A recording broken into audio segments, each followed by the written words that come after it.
Hello, I'm Deborah Curry, the CEO of the Florida Institute of CPAs, and I'm very honored today to be talking with Senator Bob Graham, who is with us, and we're going to talk to him a little bit about the political process and the need for young CPAs to really pay attention to the legislative process and how it affects their profession.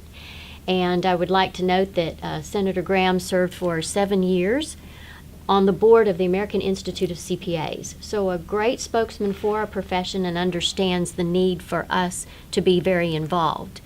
And with that, I'd like to have Senator Graham talk to us a little bit about your Center for Leadership.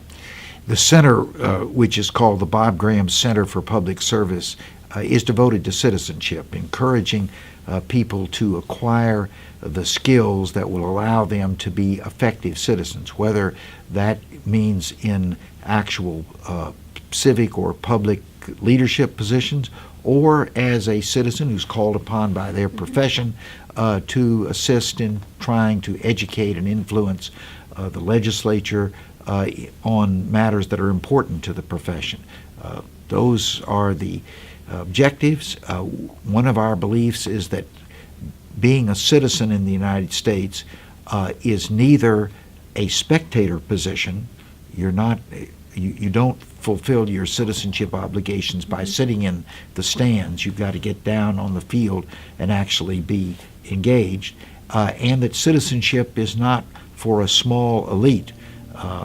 Every person who is a citizen of the United States has the opportunity to be engaged in our democracy and to make a difference. This great profession has many people with exactly the kinds of skills and understanding that a democracy needs in order to move forward. And I am very pleased that the Florida Institute is encouraging its younger members to be engaged and giving them that opportunity. Well, you make an excellent point of getting out of the stands, getting down on the field. So in light of that, how might you recommend a young CPA do just that and get involved? There are many opportunities through the Florida CPA Institute to be involved, one of which is to work with the PACs, which are the organizations that serve as the primary means by which the profession can talk and communicate to decision makers on issues that are important to the profession. Second, I would encourage you to try to get to know personally, for instance, one member of the state legislature who represents you in Tallahassee. And with that relationship, then it becomes easier to become an effective advocate and to be able to influence through education and advocacy decisions that will be important to the profession. Excellent.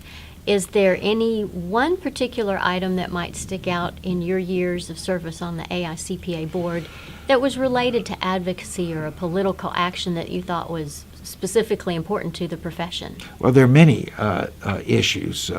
For instance, the issue of mobility, of making it possible for CPAs to serve their clients wherever their clients are or will be in the future.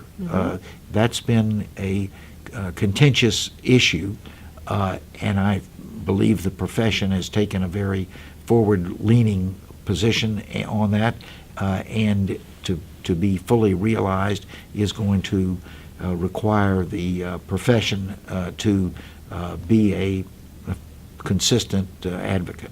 Good, wonderful. I do think that that's of major importance, is to be consistent in our outreach to any legislative efforts that we have, either at the local, federal, or the state level, and we certainly do much of that here at the FICPA in conjunction with the AICPA. Yeah, and I would add to that even at the global level, because now as the economies of the world become more integrated, the professions that serve those economies are also going to be called upon to be more global. And the AICPA has been a leader in that and is becoming known as not only the premier professional organization in the United States, but increasingly around the world through its partnerships with other professional accountants. Absolutely. We're seeing a lot of that with the CGMA designation in trying to have the global presence. Yeah. Are there any other words of wisdom you'd like to share with our young CPAs? Well, Deborah, I think the young CPAs should understand they're joining an organization which for over a century has served the interest of accountants in Florida and proudly and effectively has been well received by decision makers as the voice of the profession in Florida. And I would say that young accountants would benefit by understanding the contributions that the Institute has made and the role they can play in adding to its proud legacy. Well, thank you so much. I appreciate all your comments and your service to the profession, and thank you for joining us here today. Thank you, Deborah.